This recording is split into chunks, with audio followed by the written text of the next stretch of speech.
So I just want to finish with a couple comments on the general trends in domestic politics. Again, most of what I talk about in this class builds up to understanding Central Asia today. And hopefully what you've seen from the news articles that you've read, that hopefully you've been keeping track of besides outside of this class, and also from the discussion that I've led today, is that not a lot has changed in Central Asia over the last couple of decades. In other words, we're really sort of stuck in purgatory here. In 2014, Human Rights Watch released its worst of the worst list around the world. And keeping up with years of tradition, Turkmenistan and Uzbekistan once again made it up there, next to Eritrea, Equatorial Guinea, North Korea, Saudi Arabia, Somalia, Sudan, and Syria. So not really the kind of company you want to keep. Opposition remains severely constrained throughout the region. Where there is opposition in much of the region, in Kyrgyzstan and Uzbekistan and Tajikistan, the regimes have actually taken to renting groups of women to stage or disrupt gatherings and even physically attack or publicly humiliate government opponents. So political freedoms remain very limited. All across Central Asia, corruption is the way of getting things done, as it has been for centuries now, at least since the Russians came in.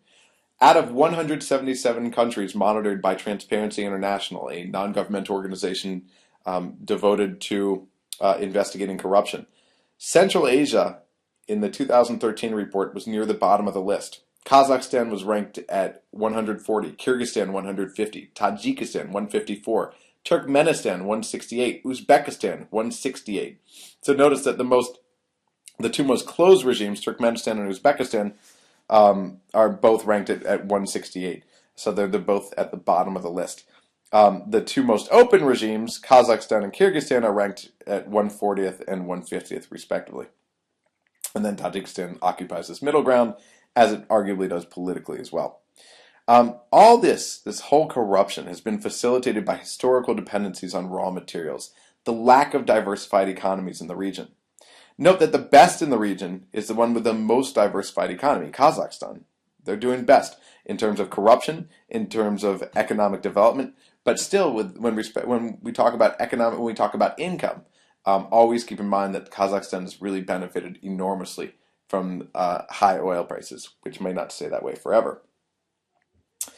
Populations around Central Asia, and especially outside of Kazakhstan, with its oil windfalls and soft authoritarianism, have really suffered throughout this period. In a 2010 Gallup World Poll, the public opinion company asked how people felt in terms of general well-being, which was self-defined based on a response to a bunch of questions about economic status.